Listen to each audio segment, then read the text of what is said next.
In the last stream, we were working on setting up this mob farm right here using the Dreadful Dirt to automatically summon a very large number of mobs, and then using this upgraded mob masher here to very quickly kill those mobs and at the same time produce an even larger than normal amount of mob drops for every single mob killed via the looting upgrade. We're then pumping everything into this Oak Diamond chest, which is fitted out with 2 tier 3 stack upgrades and 2 void upgrades to allow us to hold a staggering amount of every single resource that we want to keep, whilst also voiding any excess resources and of course also voiding any armor, any tools, anything that doesn't stack nicely, and anything that's not really going to be useful for us later on down the line. And right at the end of the last episode, we actually unlocked the tier 3 chapter of the quest book here, giving us access to the Infernal, the Catalyst, and the Lightbender,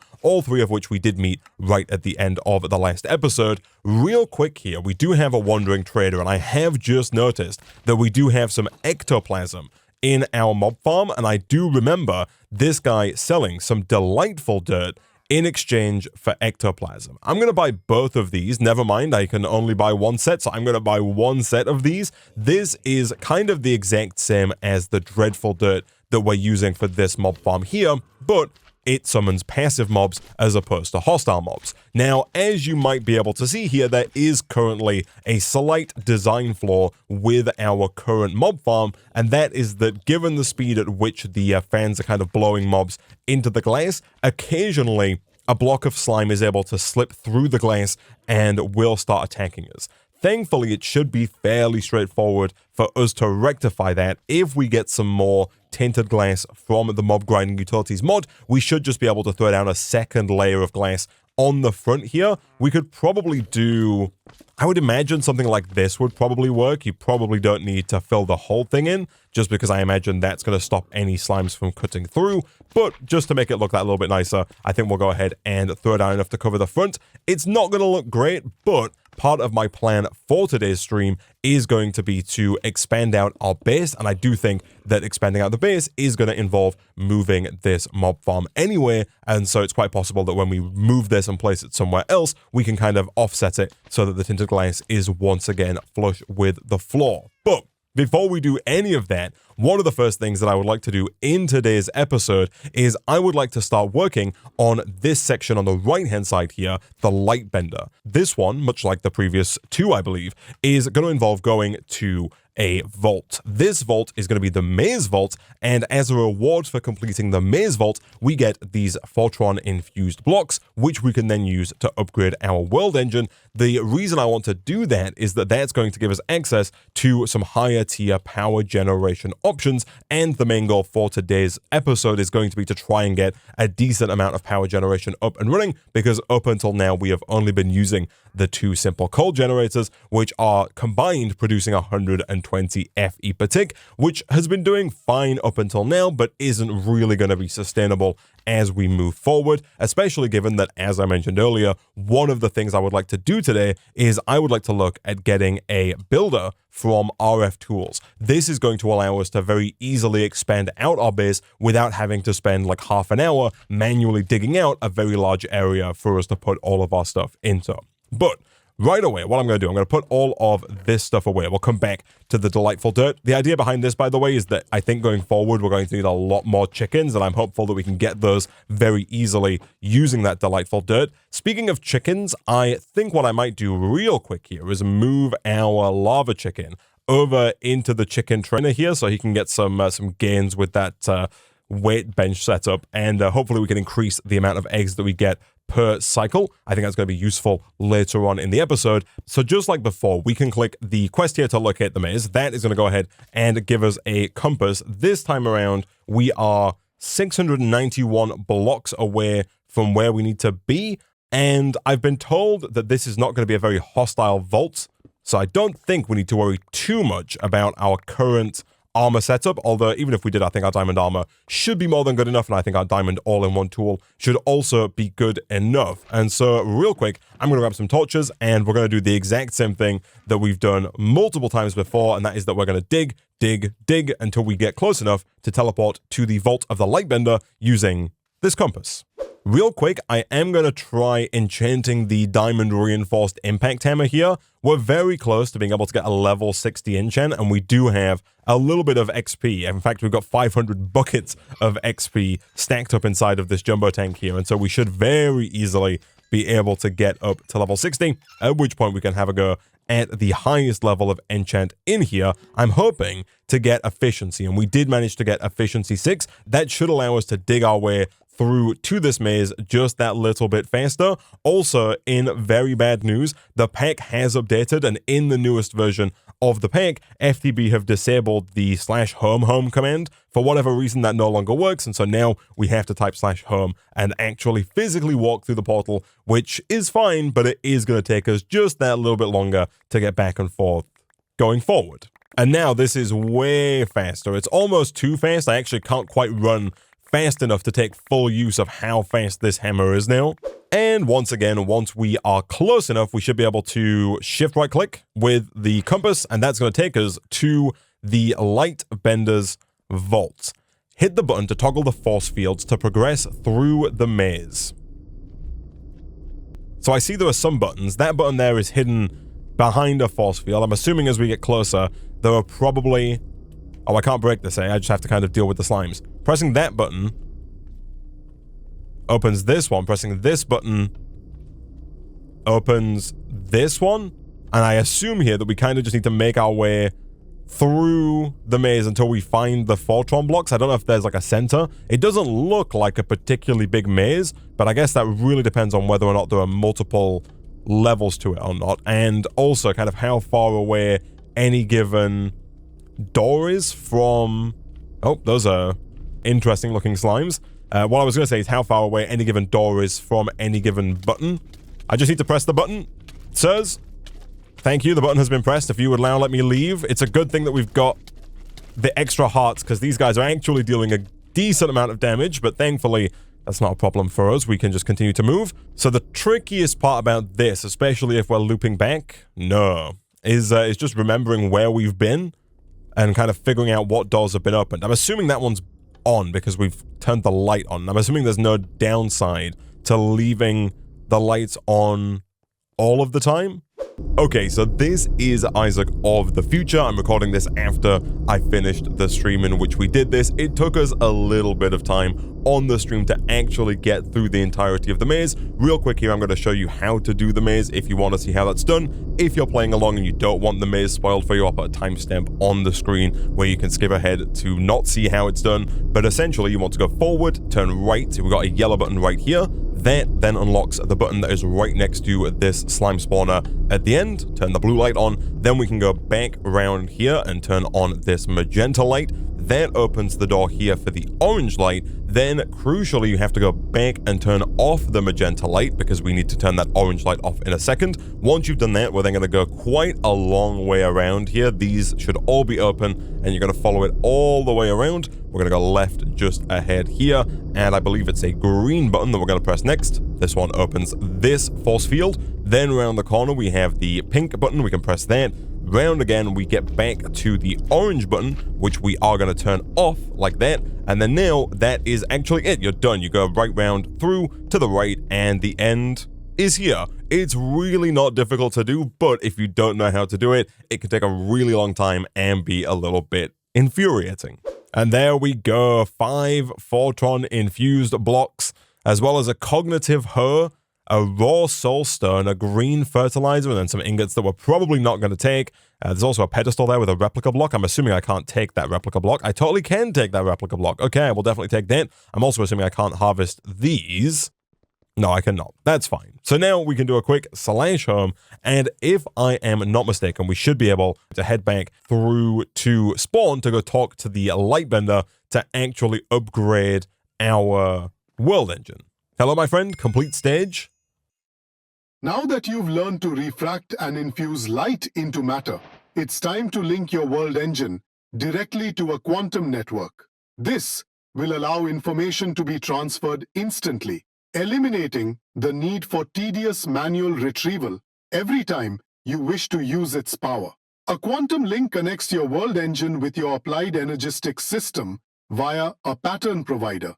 granting access to all stored items and data. With the pattern provider connection established, your AE system can interface directly with the world engine for real-time crafting and processing. So they want us now to craft a quantum link chamber and use that to connect our currently non-existent applied energistics 2 system with the world engine. The good news is, for now, we don't need to do that. We can go ahead and hand in the Fortron blocks, and then we can assemble the Fortron upgrade, which is going to give us another one of these cutscenes. And doing that is going to unlock for us all of the recipes in the world engine that require that Fortron upgrade.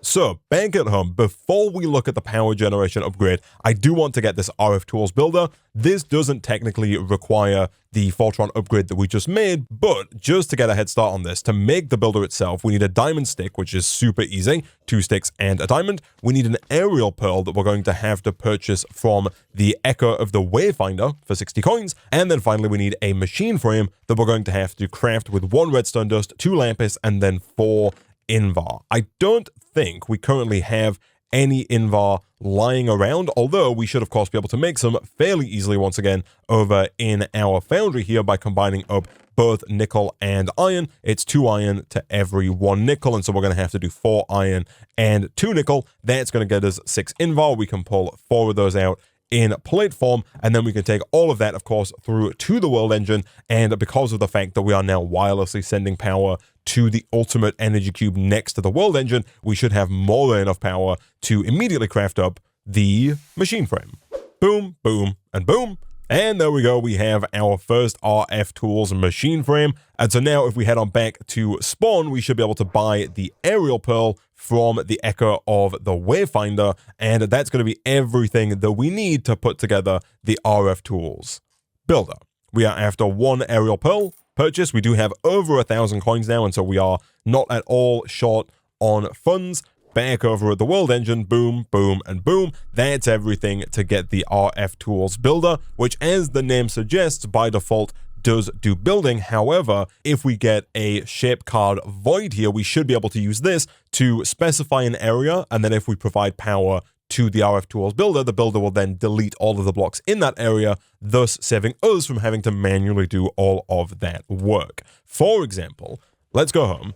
Let me test this out. If I throw down the builder like this, and then let's, for example, just throw down some cobblestone. If I grab some cobblestone like this and I throw it down here, we are going to try and use the builder to automatically delete this cobblestone. To do that, of course, we are going to need the aforementioned void card. For that, we need a shape card, which requires some more paper, which we can definitely make. We do have some sugarcane, and we can get more, of course, using the snare. We then do need to get some bricks. We, of course, have a staggering number of bricks, and so those should not be a problem for us. It's then just 4 black dye and 4 obsidian. The black dye we do not have, but we can get by hammering coal or charcoal on a chopping board. And we should have coal in here. We do. We also already have a hammer, and we also have a cutting board as well from a previous craft. And so if we were to do something like this, we could then go ahead and right-click the coal, right-click with the hammer, and we get some black dye. Super easy stuff. And so now the only thing we're missing here is 2 obsidian, which of course we can get just like we've been doing before using our entropy manipulator.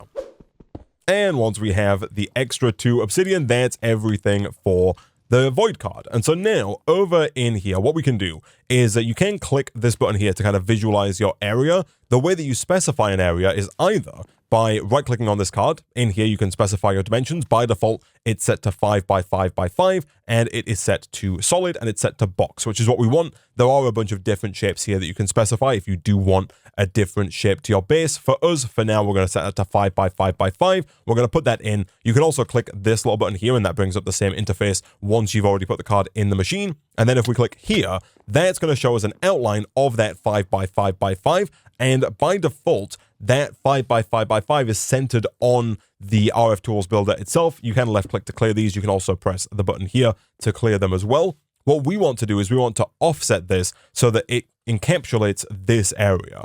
And so for that, what we're going to want to do currently we're moving, if you look on the left here, it kind of starts out at x0, and the number gets lower. We're going into the negative numbers as we move this way. And so we want to push this in the negative x direction.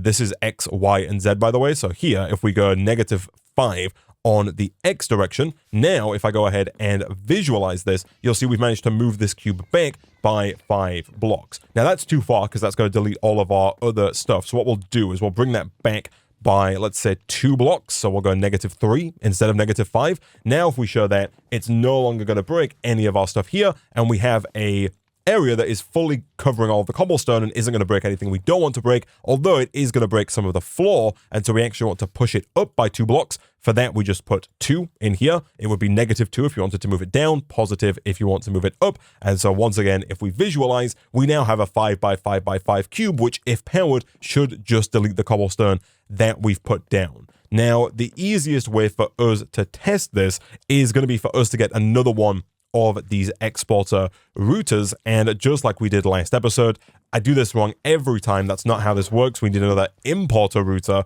because you import power from the generator into the builder, and so if we put down the importer like this, we can then right click with the connector on the importer, and then of course on the exporter like that. That should potentially send power to here, although it's possible that a lot of the power, if not all of the power, is being sent over to the world engine, so it's also possible that might not work. The good news here is that what we could do is use the exporter that we just made by accident to extract power from this guy as well. If we go ahead and move this enrichment chamber, we could do something like this. Of course, we then need the RF upgrade for that exporter. For now, I'm going to steal the RF upgrade out of here because I don't really think we're going to need 2 of these in the long run, so let me throw this in there.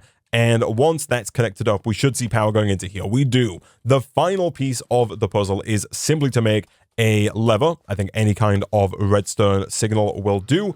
And if we use that to turn the builder on, it should go ahead and clear the area. And it does. Nice. And we can turn it off. And that is done. It's going to void anything that was there, so it is going to delete all of the stuff that you put down, but if specified correctly, you'll see it did that very, very quickly. And so my plan now is going to be to use this to create a few more rooms that are vaguely similar in size and shape to the room that we currently have. Essentially, what I'm thinking of doing is potentially moving the smeltery, moving the machines that we have here, and then potentially also at some point moving the mob farm as well, and then creating 3 more rooms, or at the very least 3 more corridors that we can then use to make more rooms in each of these 3 directions to give us more space to expand out going forward, because right now we kind of just have a bunch of stuff all haphazardly placed down right next to each other. And for example, this guy right here just kind of sits awkwardly in the middle of the base, which I don't think is great. We also have a ton of passive mobs just roaming around over here that are very difficult to work with. I would like to set up dedicated farming areas for each and every one of those mobs. To do that, though, we do need a decent amount of power. We have some power being generated, but the builder, while fast, does also use power very quickly. That, of course, is why we did the Fortron upgrade to the world engine, so that we can look at making the generator augment here for the Iron Furnaces mod. To make this, we do need the Fortron infused blocks in our world engine. We then just need 4 deep slate, 1 basic control circuit, and 4 copper wire. And a quick bit of copper wire later. Boom, boom, boom. That's everything that we need to make the generator augment. And essentially all this does is it's going to completely convert our Iron Furnace mod furnaces from being furnaces into being generators that still use the same fuel, that being our lava eggs, but they're going to produce power instead of smelting items. Now, we do, of course, already have an emerald furnace down, but I am going to go ahead and craft up a new furnace here. Just like before, we're going to have to start with a regular furnace, upgrade that to an iron furnace, upgrade that to a gold furnace, which we can do with a simple block of gold, boom and boom. Then we need a diamond furnace. Then we can get, of course, another emerald furnace, and already this should be a massive improvement. So over here, this guy's at level 10 out of 128, and he is fully out of seeds. We do have more seeds that we can put in if we really want to crank this further. For now, though, let's put him back in here, and let's see how many eggs we get per cycle. This is really slow. Thankfully, we have accumulated almost 3 hours in our temporal pouch, so we can go ahead and speed this up. And it looks like we get 6 eggs now per cycle. And so essentially what we're going to do is throw this down, install our augment by right-clicking. You can also go to the augments tab, and you'll see now that it's just fuel to power. And if we were to go ahead and throw some lava eggs in like this is going to generate a certain amount of redstone flux per tick. This on its own is probably producing more power than both of our previous tier generators combined. However, we can take this one step further to make this way better, because the Iron Furnaces mod, as you may have seen here, adds a rainbow furnace, and you'll see that this here says that it can generate 50,000 RF per tick if all other furnaces are generating power. And so essentially, the way this works is you craft up a rainbow furnace, and then you link the rainbow furnace to one of each of the other furnaces. And so we're going to need to get an iron, a gold, a diamond, an emerald, an obsidian, a crystal, a netherite, a copper, and a silver. If we put one of every single one of those furnaces down, and if we provide all of those furnaces with lava eggs, we can then use the rainbow generator to produce 50,000 redstone flux per tick, which is going to be a massive upgrade from the 120 redstone flux per tick that we're currently producing, and should be more than enough power to get us much further into the game. And so real quick, what I'm going to do, I'm going to go ahead and start at least here by crafting up one of each tier of a furnace. Of course, to do that, we do have to make a lot of these iron furnaces, because every single one of the higher tier furnaces kind of starts with an iron furnace here. And so it is going to take quite a bit of iron, but I do think we should have more than enough of basically every resource that we're going to make here to make one of every tier of furnace. To make the obsidian furnace here, we do need 4 blaze rods. Currently, we only have 2, and so I have teleported back using the temp pad to the nether ring that we were at previously, and so we just need to find one more blaze now to get us that extra blaze rod, at which point I think we have almost all of the furnaces ready to go. The only ones I won't have at that point are obsidian, which we're working on, and netherite, which should be pretty doable actually. And once we have the extra blaze rods, we can make the obsidian furnace. And so now I'm fairly certain that the only one we're missing is the netherite furnace. To make this, we do need another obsidian furnace actually, so I'm going to have to go back out and get some more blaze rods. That's fine. We also need 4 netherite, 3 magma creams, and 1 soul sand. We have the soul sand, and again, the magma creams we can probably get from the nether ring. There were quite a few magma cubes around there that we could kill, and then netherite of course is just netherite scrap and gold, which we should be able to get. We do have some ancient debris here that we could process through our enrichment chamber, which is back down over here. And of course, if we need to, we could also go ahead and brush some more netherrack to get even more ancient debris to craft even more netherite. And so yeah, let's go get some more blaze rods and let's get some magma creams.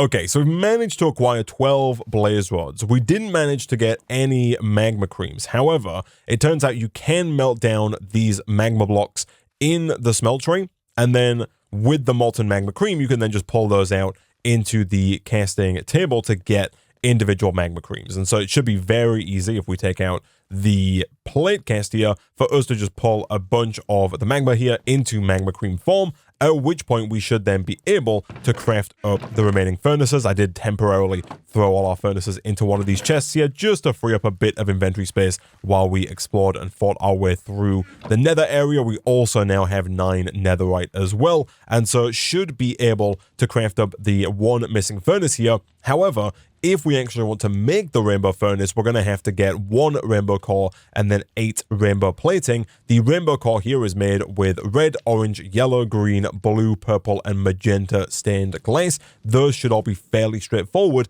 but we do then also need to get 2 more netherite furnaces, which again means running through the whole chain of furnaces, including getting netherite to make 2 of those. And to make the rainbow plating, we need 1 of every other tier. So in fact, we are going to need to make another version of all of the furnaces that we've just made. Or to say it another way, we're going to have to use all the furnaces we currently have just to make the rainbow furnace itself. And then we're going to have to recraft them to actually get the rainbow furnace to work. But I do still think that is going to be worthwhile when it comes to actually getting the 50,000 redstone flux per tick. So real quick, let's craft up the rainbow plating. For that, we just need 1 more of the obsidian furnaces, because of course we just used our obsidian furnace to make our netherite furnace. That of course means we need another emerald furnace, which first means we have to upgrade a gold furnace to diamond, then diamond to emerald, and then finally we can make ourselves the rainbow plating. And then if we can get 1 more netherite furnace here, which I think should be doable if we do another iron to gold. We can then do a gold to diamond,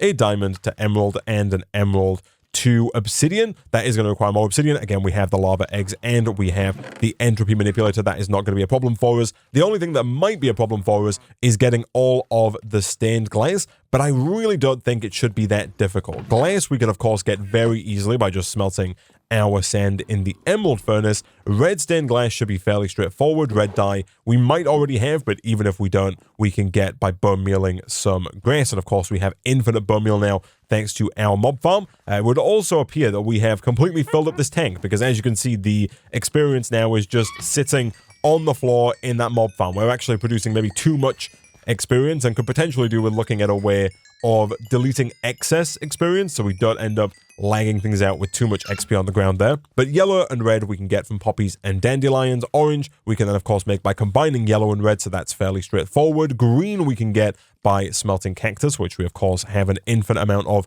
being generated for us, so that is also very easy to do. Blue is of course acquired just through lapis. We can turn that directly into blue dye, and we've got thousands of lapis, so that's not going to be a problem. Then we have purple, which is a combination of red and blue, and magenta, which again can be red and blue with white, and white we can of course get from bone meal. And so I think all of these should be very straightforward. All we might need to do is spend a bit of time bone mealing our patch of grass out by the farm.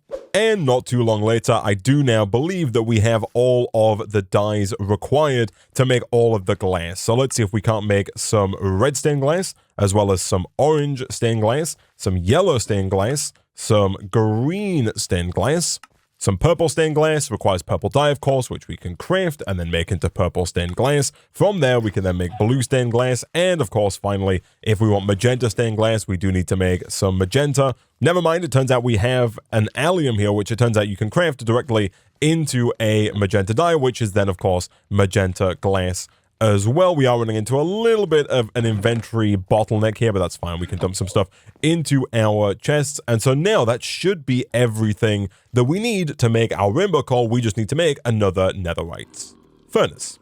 And a bit more obsidian later, we can make the obsidian furnace, and then we can craft that into our second netherite furnace, which is then everything we need to make the rainbow coal, which is everything for the rainbow furnace. So again, on its own, the rainbow furnace doesn't really do much. I do believe if we wanted to, we could put the generator upgrade in there, and I think we might be able to even make some power with it, but I think it might just be as good as a netherite furnace on its own. It only actually starts to become great when we combine it with every single other furnace. And so what I'm going to do, once again, I'm going to go ahead and craft up an iron, a gold, a diamond, an emerald, an obsidian, a crystal, a netherite, a copper, and a silver furnace. And then at that point, we could kind of do with somewhere to actually use those furnaces. And so I might see how far we can get with the power that we have. We do already have this emerald furnace, of course, which we can repurpose. So what I'm thinking is, if we were to move our builder here, and if we were to temporarily take down our productive metalworks smeltery,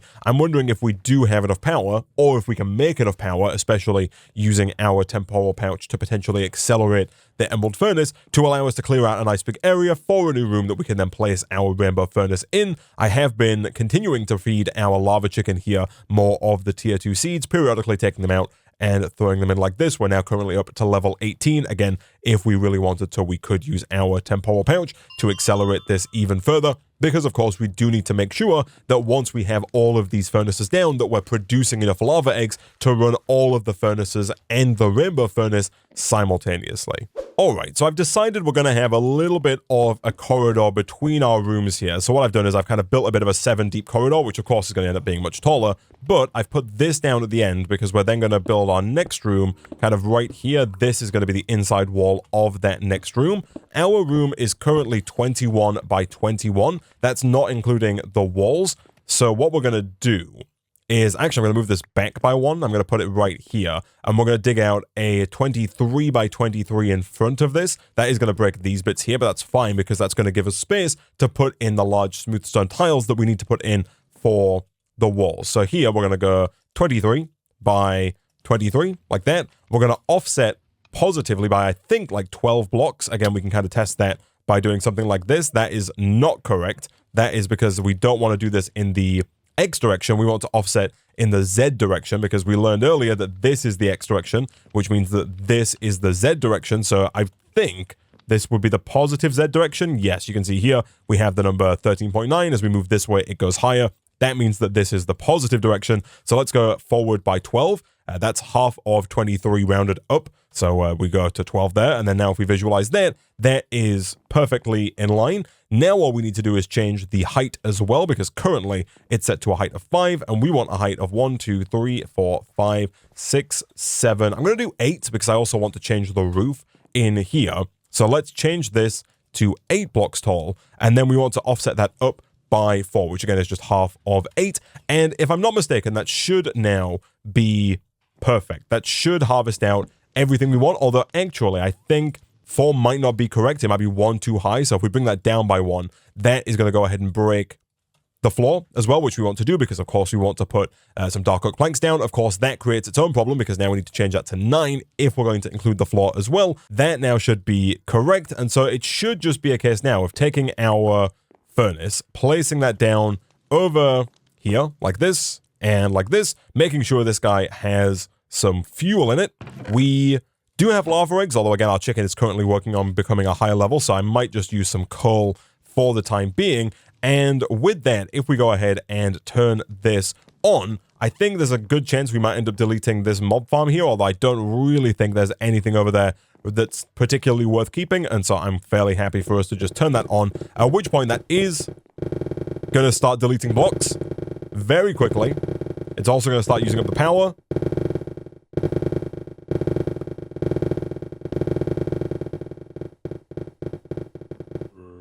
But look at that.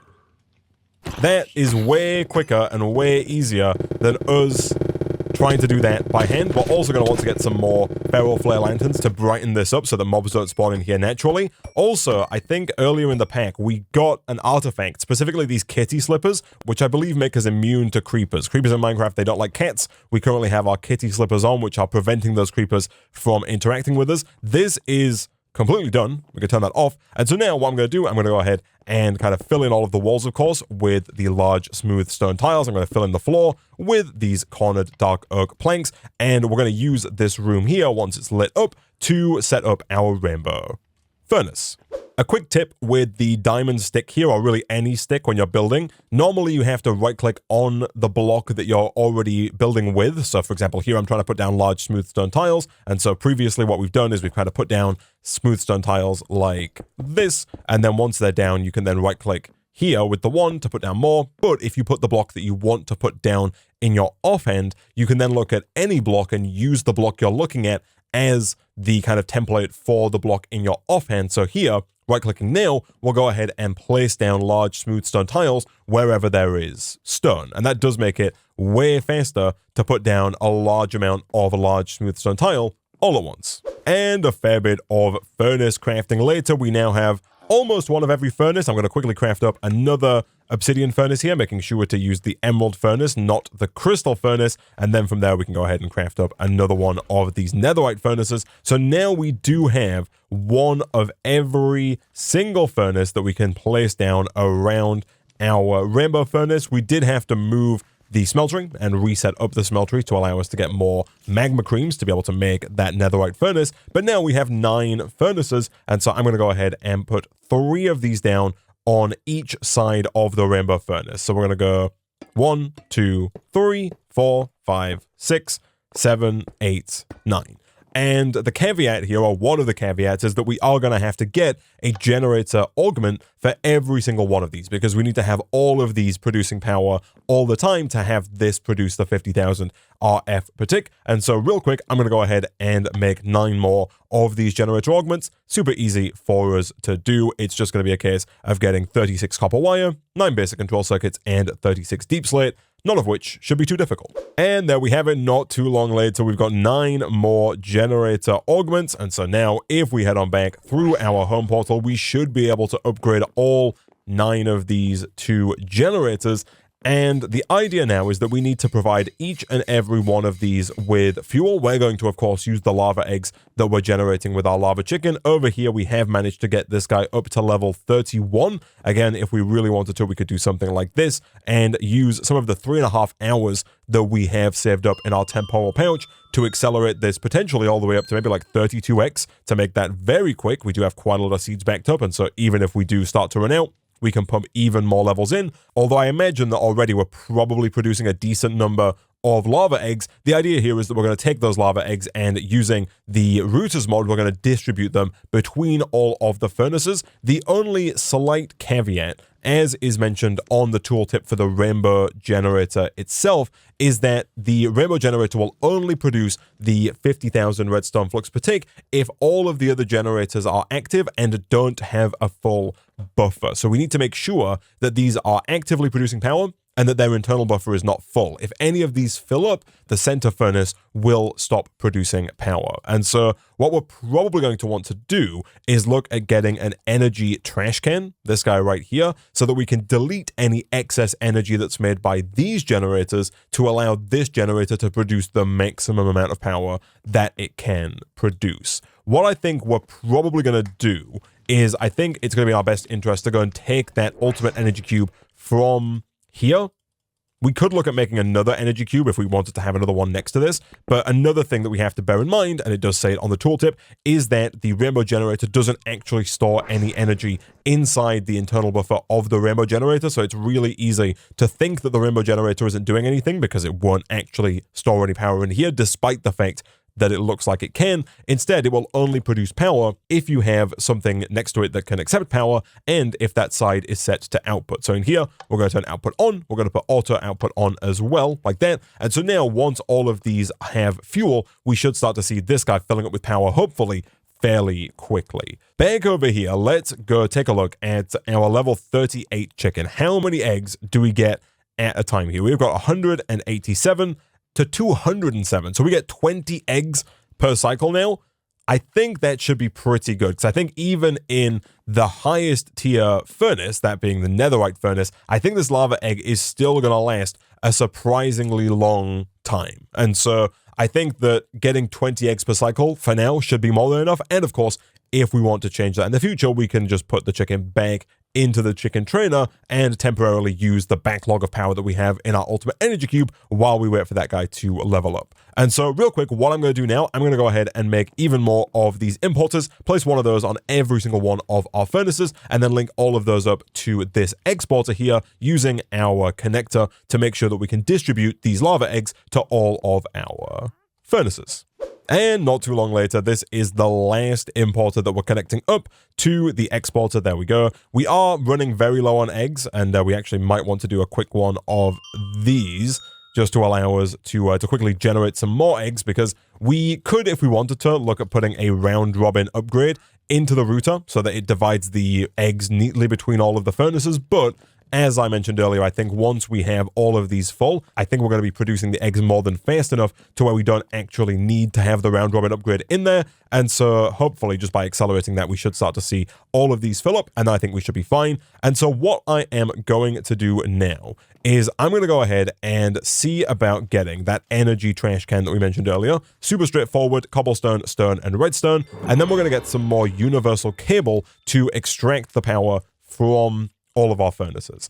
Let's go make 16 of those. And then I'm thinking what we might be able to do here is make sure that all of these are set to output at the top. We'll unbookmark some stuff here as well. We'll set that to auto output on, and we'll set the top to output. We're going to do that for all of these. Excuse me, my friend, you are in the way.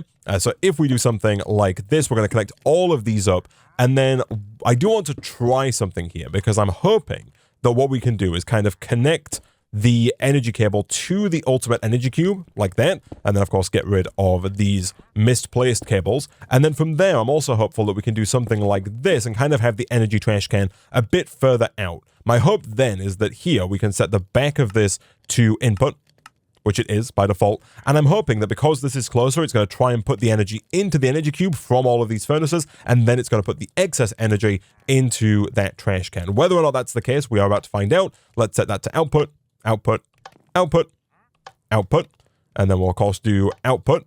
I should be checking here. 8.63. We've got almost an extra million there. If I set that to output, that does go into there, or at least some of it goes into there. It might get split. It could be like a 50-50, but it looks like 9.2. That looks like it's going to the right place, and we are gaining energy here now, which is good. And in theory, I think this should now be working, and I think it is. You'll see we're generating power very, very quickly. We're getting 24, 25, 26 million. I believe we are generating the 50,000 redstone flux per tick with this. If we turn this off, that... yeah, it's going to stop. Yeah, perfect. So we can, in fact, see here that if we set it to output, we are now generating 50,000 redstone flux per tick, which is over 400 times as much power as we were producing at the start of the episode. And you'll see here that we're actually going to fill up this ultimate energy cube very quickly. And so we could either do with looking at getting a larger source of energy storage if we really want to backlog our power, or we can look at actually putting this power to use and using the power for something other than just storing inside of this energy cube. The rainbow generator itself does not require any fuel. It just produces the power when all of the rest of these are online. And so next time, chat, what I am going to do, I think it's probably about time for us to look at upgrading our storage situation, because it has been quite a bit of a pain today, kind of siphoning through all three of these chests. We also do have a bit of a problem here where if we craft something in the crafting station and then kind of take all the items out, the items go back into the system when you take them out, but they don't always go back where you want them to go. For example, over here, you'll see we have no gold in this chest, despite that being where the gold's supposed to be. That's because gold has kind of been placed into other random slots, including this chest over here. This occasionally gets like random bits of stuff. Multiple times in today's episode, when I was trying to craft different tiers of furnace, I would have to come and look around all of the different chests to find where my furnaces were, because they'd been placed kind of randomly into one of the chests. And so I do think it is going to be very useful for us to look at getting at least a very basic applied energistics 2 system up and running in the next episode. And also, of course, we do have to get an AE2 system up and running if we want to complete this tier 3 chapter of the quest book anyway, because there is a quest down here to build a quantum link chamber to connect the world engine to the AE system that we don't currently have. I'm also probably between streams going to go ahead and duplicate this, so I'll go ahead and build another room on the other side of the base, and I'll probably move a few things around just to try and make this look a little bit more organized and to give us more space for all of the stuff that I'm going to build going forward. But that is, of course, a problem for future Isaac. For now, I'm going to go ahead and wrap up this episode of StoneBlock 4 there.